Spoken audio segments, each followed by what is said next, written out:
இங்க விபத்துல மரணமடைந்தவர்களுக்கு, விபத்துல காயமடைந்தவர்களுக்கு உற்ற துணையாக, அவங்களுக்கு சப்போர்ட்டாக நாம் அத்தனை பேரும் நிற்கிறோம். இன்னைக்கு பொதுமக்களையும் கரூர் மாவட்ட மக்கள் அவங்க கிட்ட வைக்கிற வேண்டுகோள், அவங்களுடைய இழப்பு ஈடு செய்ய முடியாத இழப்பு.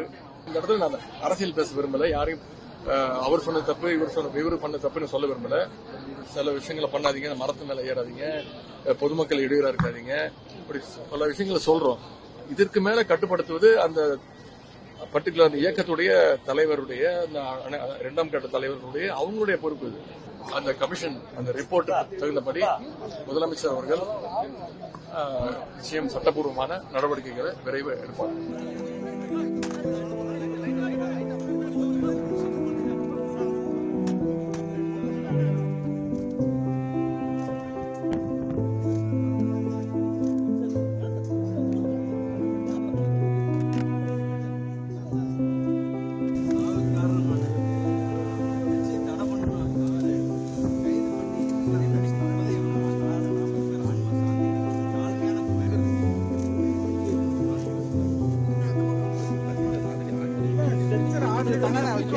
இங்க பாருங்க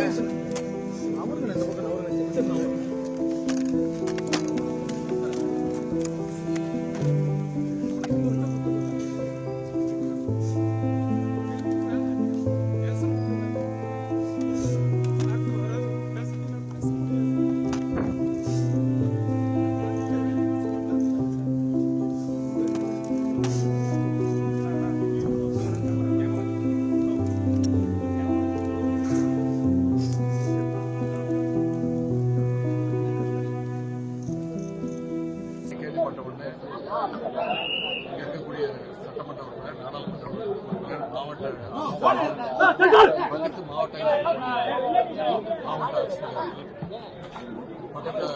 இருக்கக்கூடிய அமைச்சர்கள்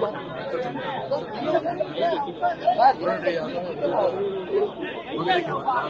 மாவட்டத்துக்கு வர வச்சு என்னென்ன மருத்துவ உதவிகள் தேவையோ அதையெல்லாம் உடனடியாக செய்ய சொன்னாங்க. முதலமைச்சர் அவர்களே மிகுந்த தூக்கத்தில் இருந்ததால் அவரால் தாக்க முடியல என்று என்னோட தொலைபேசி 4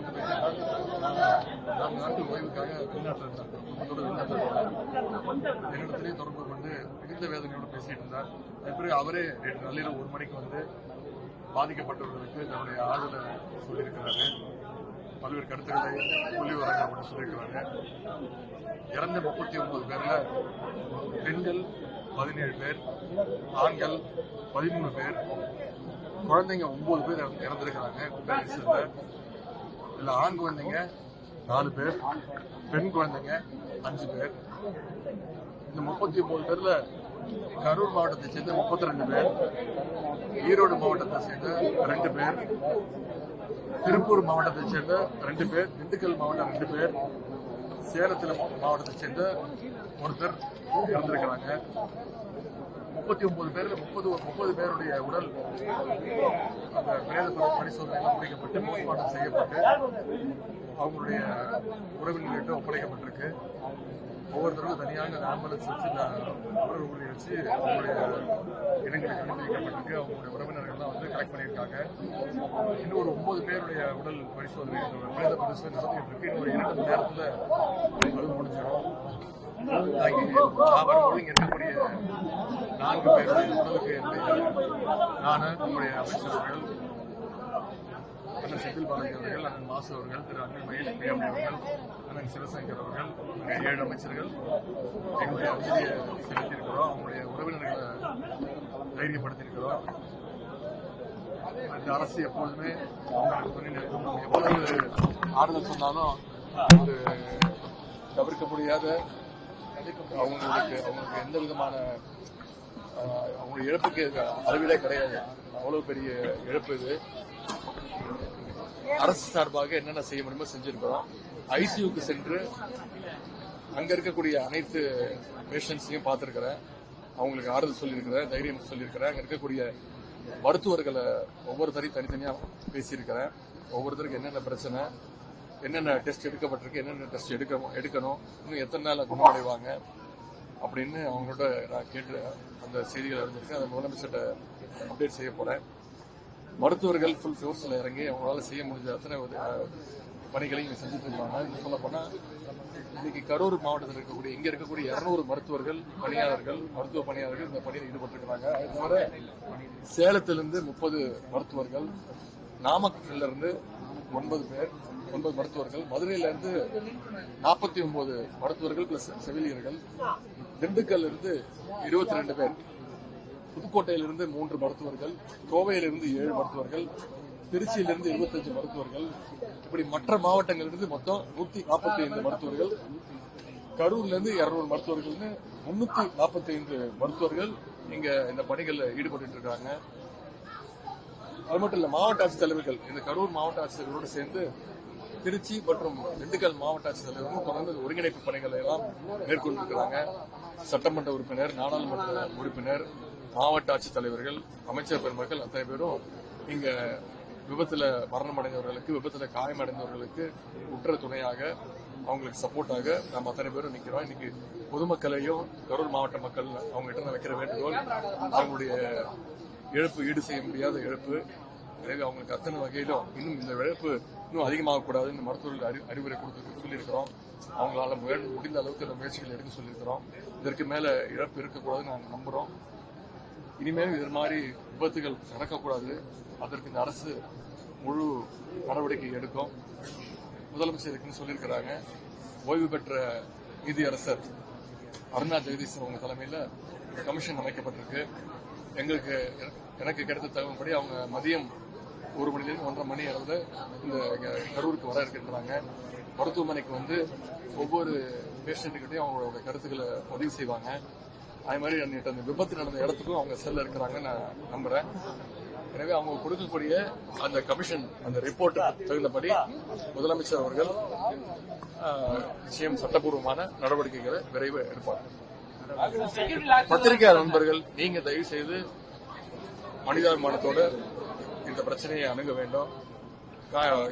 உயிரிழந்தவங்க, காயம்பட்டவர்களுக்கெல்லாம் நம்ம அத்தனை பேர் இந்த நேரத்தில் துணையாக ஆறுதலா இருக்க வேண்டும் அப்படின்னு நான் உங்களையெல்லாம் நான் கேட்டுக்கிறேன்.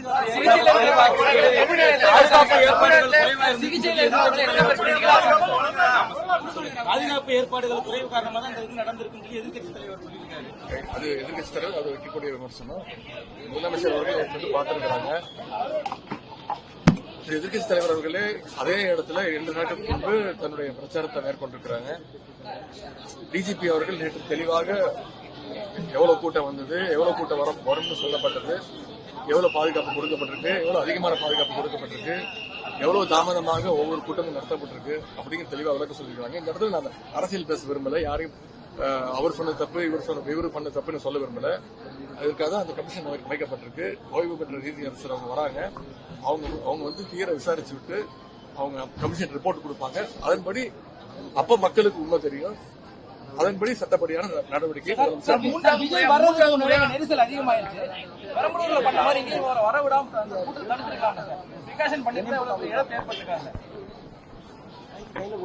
திருப்பி சொல்றாங்க, எல்லா தலைவர்களுக்கும் எல்லா இயக்க தலைவருக்கும் இருக்கக்கூடிய உரிமை.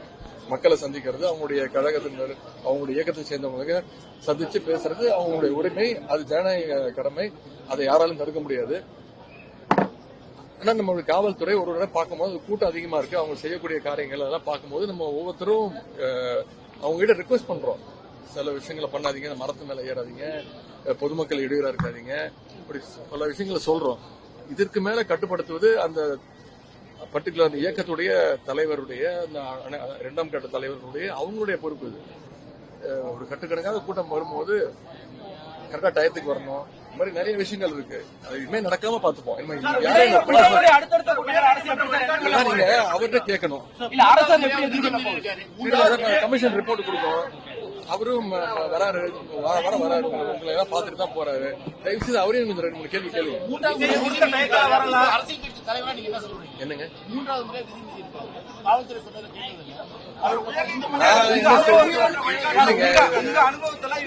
எனக்கு ஒன்றும் பெரிய அனுபவம்லாம் கிடையாதுங்க. சட்டப்படி அந்த ஓய்வு பெற்ற நீதியரசர் தலைமையில் கமிட்டி அமைக்கப்பட்டிருக்கு. அவங்க என்ன சொன்னாங்களோ முதலமைச்சர் இந்த முடிவெடுப்பார். பத்திரிகை நண்பர்களுக்கு நான் கேட்டுக்கொள்வது, தயவு செய்து பாதிக்கப்பட்டவர்களுக்கும் அனைவரும் உறுதுணையா இருப்போம். காரணம் சொல்றீங்களா?